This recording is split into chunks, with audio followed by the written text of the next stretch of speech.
It's a great day, sports world. What's up to all the sports lovers, haters, addicts, and fanatics out there?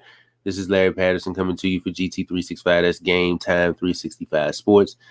Live here on the GTS, and it's the Game Time Sports Network. And today, you're watching 32 teams in 32 days, the New York Jets edition. This team was outright just poor. It's been poor for a long time. And hopefully this year is maybe not the year to see them win something, because I really don't see it. But you never know at the other side of things. But maybe put this team in a different spot, in a different direction, and hopefully for some positives for the future. This team started off 0-13 last season. Just a lot of trouble everywhere on the roster. Finished 2-14. Fired Adam Gase and the staff. Well, fired Adam Gase midway through the season, or close to the end of the season, I think. Got them up out of there. Greg Williams, the defensive coordinator, had took over. And remember when they played the Raiders, he called the bonehead play where he's blitzing everybody. And then he left a rookie on Henry Ruggs.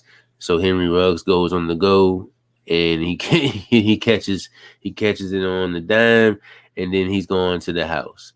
And you got to be fired after that. So, that was done.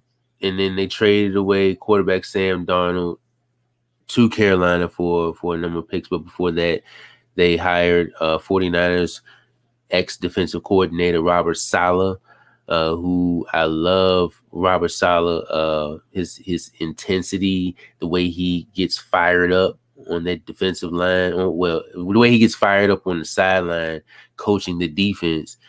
He's a defensive specialist, had San Francisco looking great for a number of years.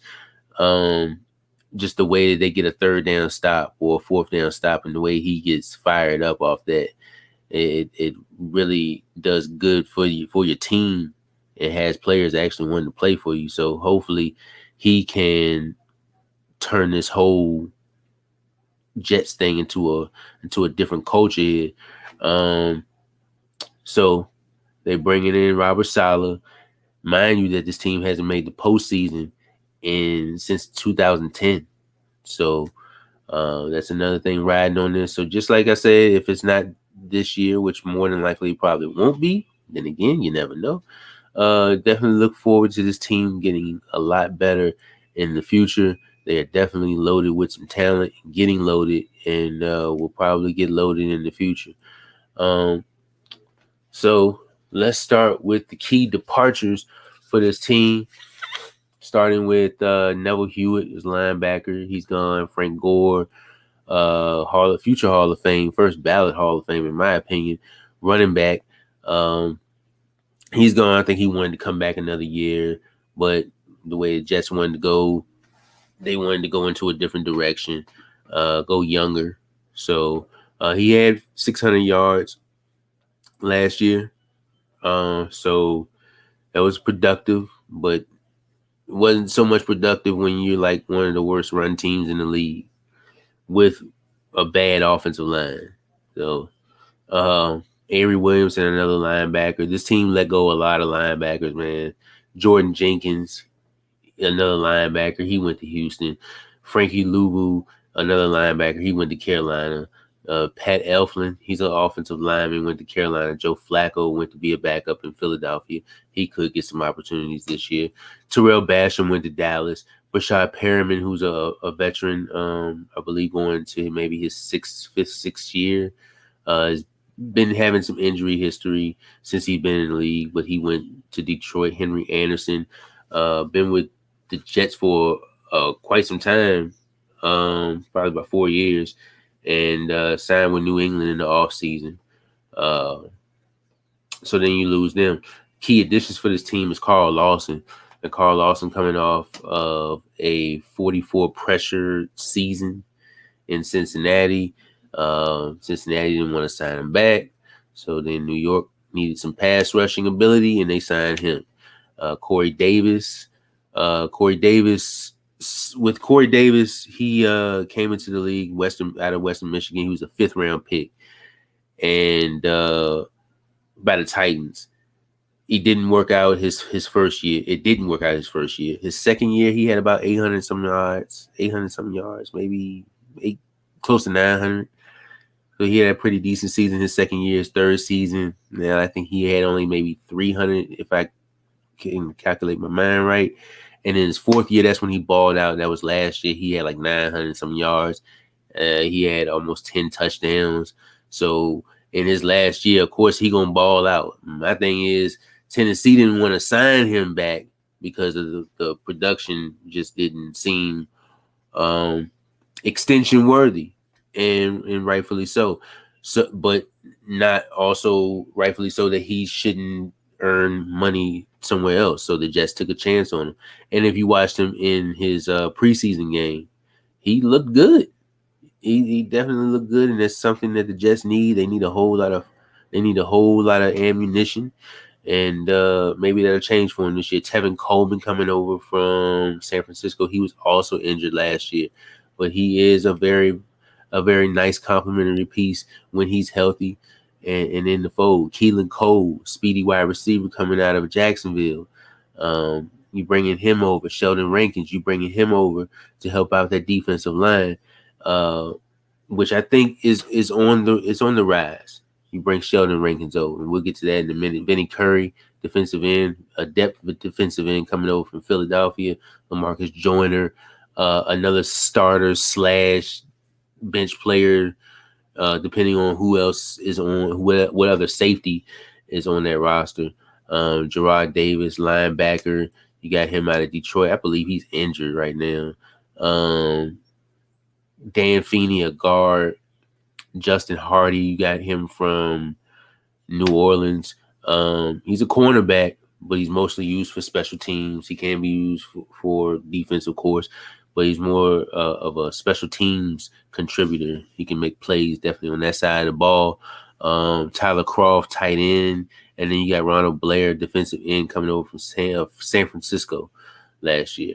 So those are your key additions and key departures. Getting onto this team on third downs. This team was 32nd on offense. They were 24th on defense. On fourth downs, they were 29th on offense and 4th on defense. So give them credit on the fourth down defense. And in the red zone offense, 32nd. Are we surprised? And on red zone defense, they were 13th. So the 13th is 3 spots out of the top 10. It's not bad. But it's all around. It's bad all around because your defense is bad. On the run, in the pass offense. Offensively on the pass, this team was ranked 31st. Only accumulating 2,000 yards, 2,700 yards. So not a lot of offense coming from that team.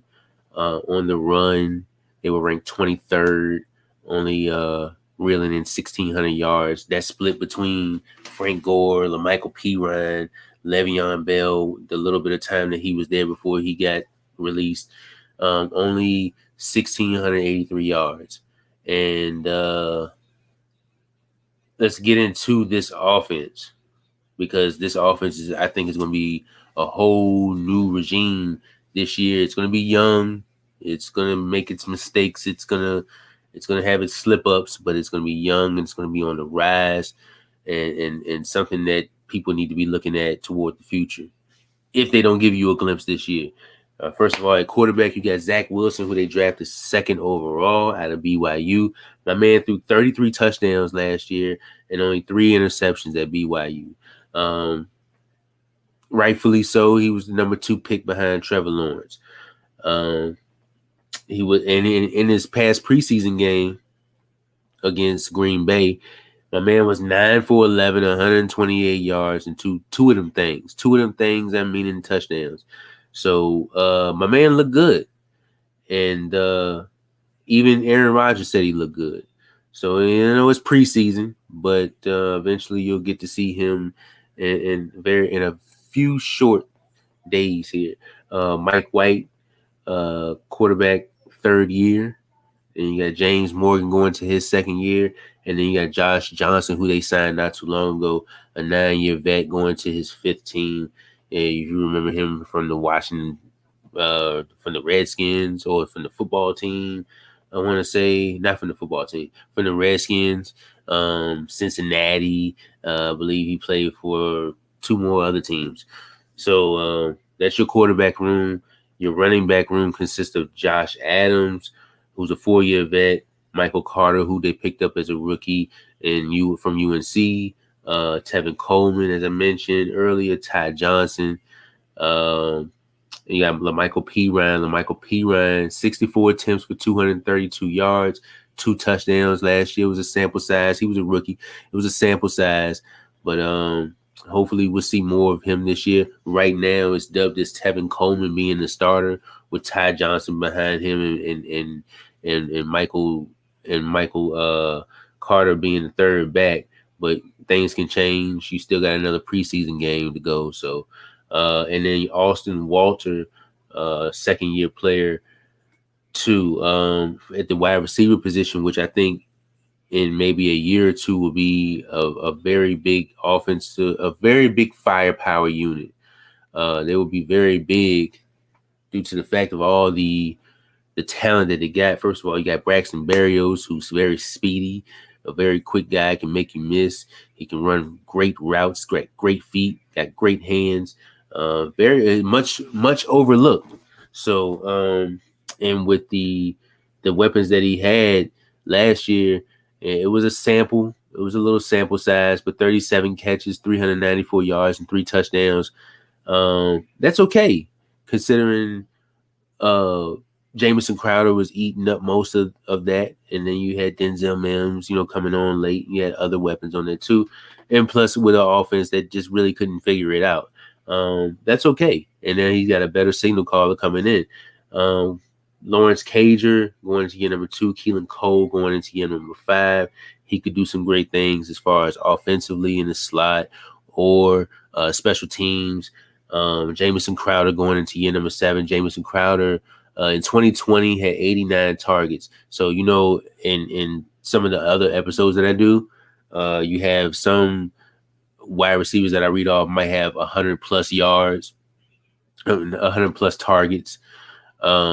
But Jamison Crowder with those two quarterbacks, 89 targets, 59 receptions, and 699 yards, 6 touchdowns. That's okay. That's okay considering what kind of offense they were in, considering that the offense was ranked 32nd. Also considering that he played 12 games, he started 7. In 2019 with the Jets, he was targeted 112 times, 78 receptions, 833 yards, 6 touchdowns. In 2016, when he was with the then Redskins, 99 targets, 67 receptions, 847 yards, and 7 touchdowns. So he is pretty effective when he is called upon. So big kudos to Jamison Crowder, who could have a big year coming up with Zach Wilson throwing him that ball.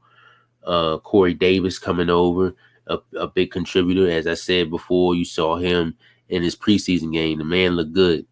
Denzel Mims came on the scene kind of late because he had injuries with his hammy or something.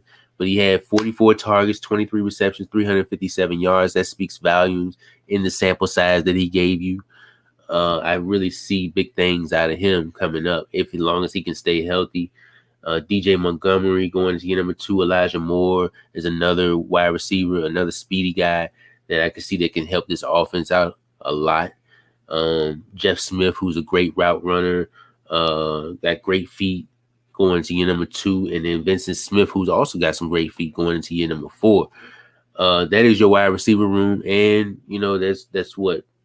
that's about 9-10 wide receivers. Just know that if you got that many wide receivers on your team, as soon as when the 53-man roster come out, it'll probably be half of that, maybe 6, maybe 7. You might have some guys on the practice squad, so just know that all those wide receivers are not going to be on that team. But going to the tight ends, you got Daniel Brown going into year number 7. Ryan Griffin going into year number 9. Chris Herndon, who had 500 yards going into his rookie season. I believe he had 4 touchdowns. His second season, he was out for the whole season, so he didn't get any of that. His third season, he had almost 300 yards, all 3 touchdowns. Like I always say in this episode, considering the offense that he was in, I think this year will be a better year for Chris, considering you got a better quarterback, and then you got on the left side of the offensive line is a lot better too. All depends on how Elijah Vera Tucker fares out too. But we'll see how that goes. Ryan Griffin going to year number 9. Chris Herndon going to year number 4. Tyler Croft going to year number 7. Trayvon Wesco going to year number 3, and then a rookie Kenny Yeboah. So we'll see how that tight end group does, but I'm really expecting things out of Chris Herndon. I want him to specifically be one of the players that I'm watching. He is. He's gonna be one of the players that I'm watching. So good luck, Chris. Offensive line, center spot, you got Connor McGovern going to year number 6. Jimmy Murray going to year number 3. At the guard spot, Dan Feeney going to year number 5. Isaiah Williams, a depth guy. Corey Levine going to year number 4.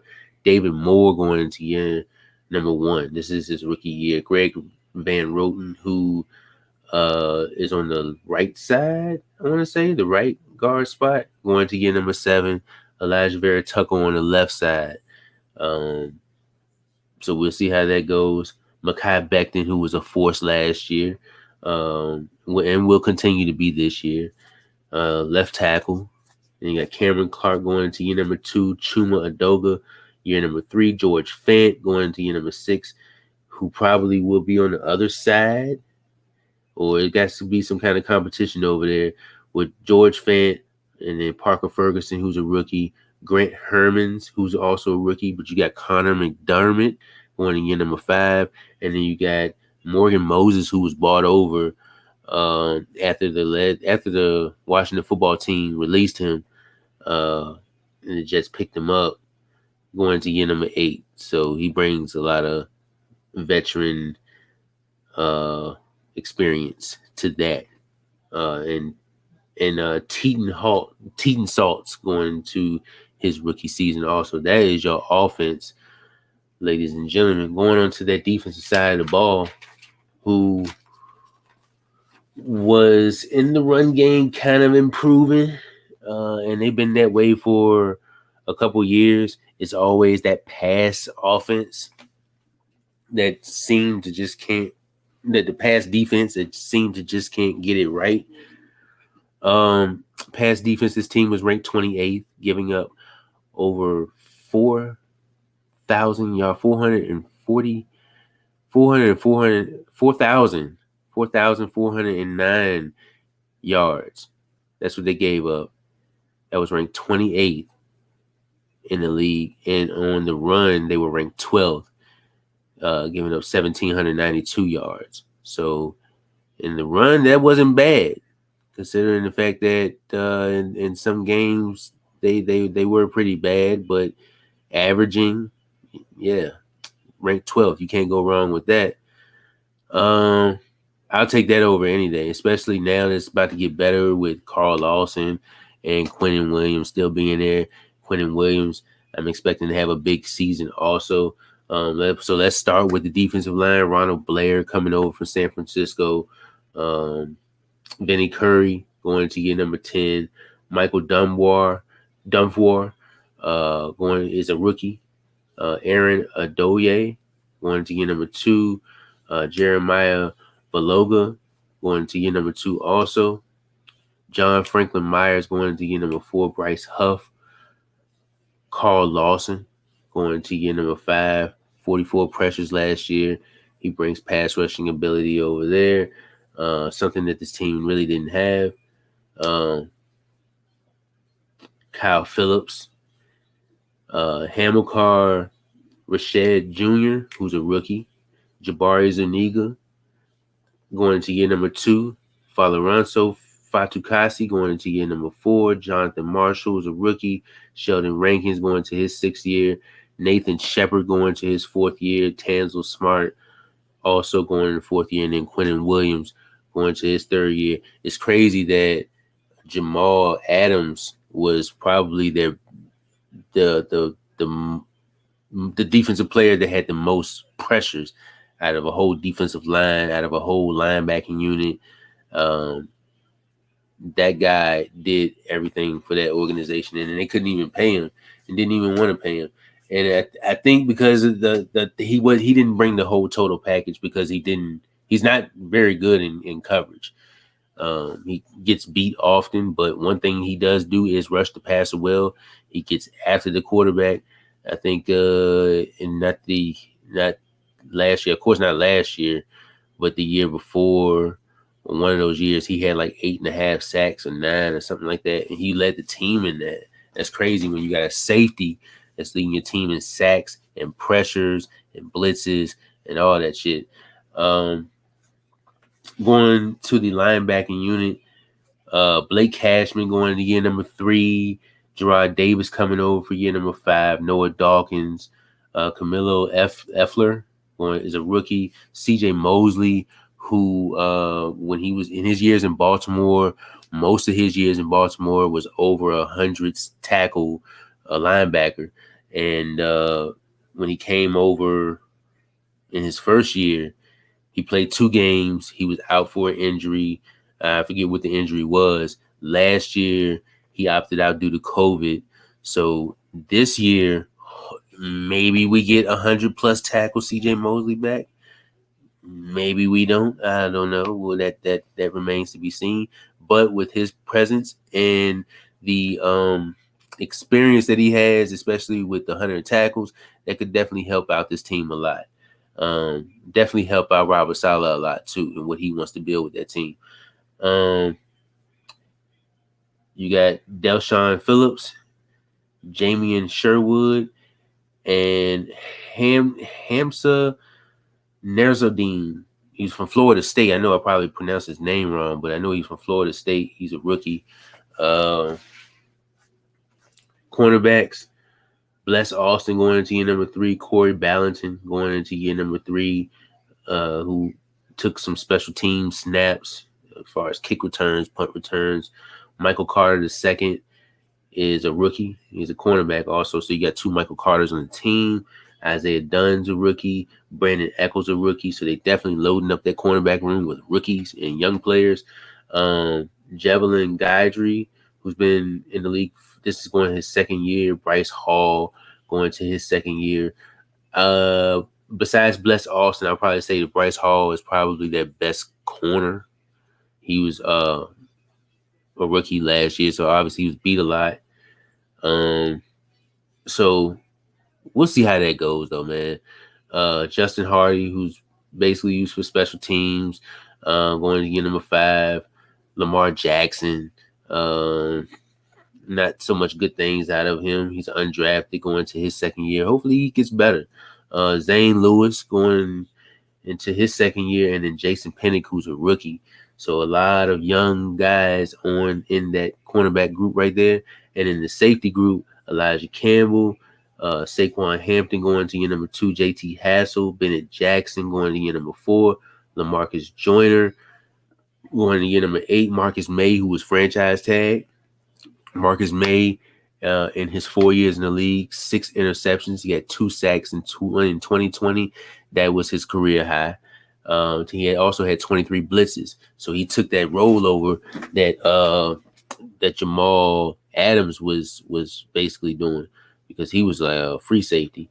So he was targeted 46 times in 2020.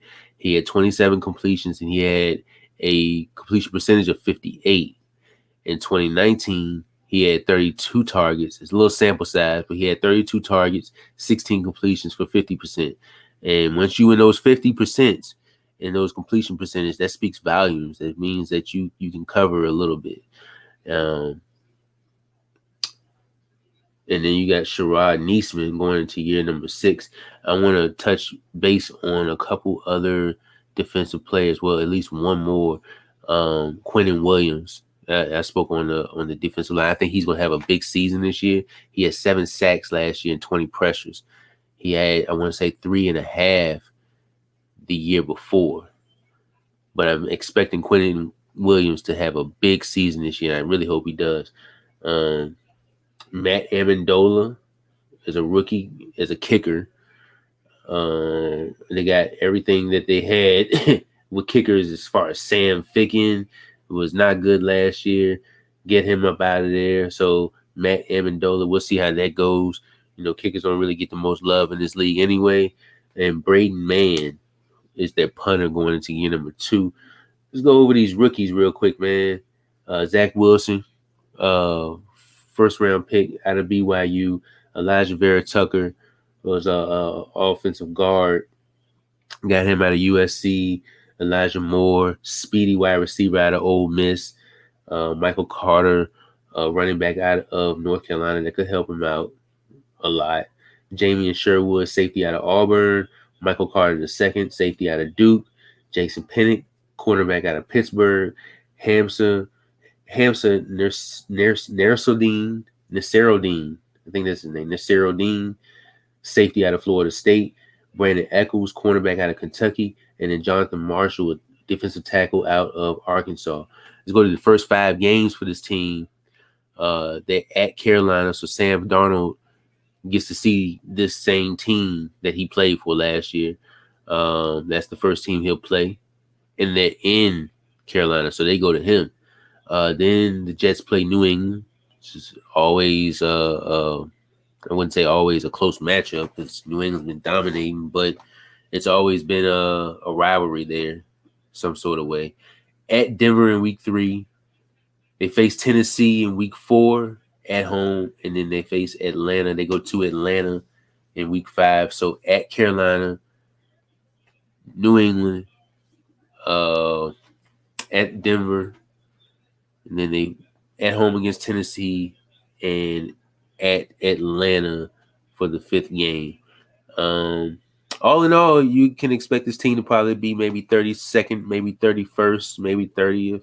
Either way, bottom of the barrel on my power rankings. But I do expect them to be making some kind of promise this year, even though they'll probably be losing. And hey, hopefully they will be winning. But with the young talent on this team, I really don't see them competing with a lot of the other heavyweights that you got in this league. But seeing stranger things, and only time will tell. This is Larry Patterson for GT365. That's Game Time 365 Sports Live here on the GTSN. That's the Game Time Sports Network. If you have not subscribed to the YouTube channel, please subscribe. It's Game Time Sports Network. It don't cost nothing. Also, like the Facebook page, Game Time Sports Network, man. And until then,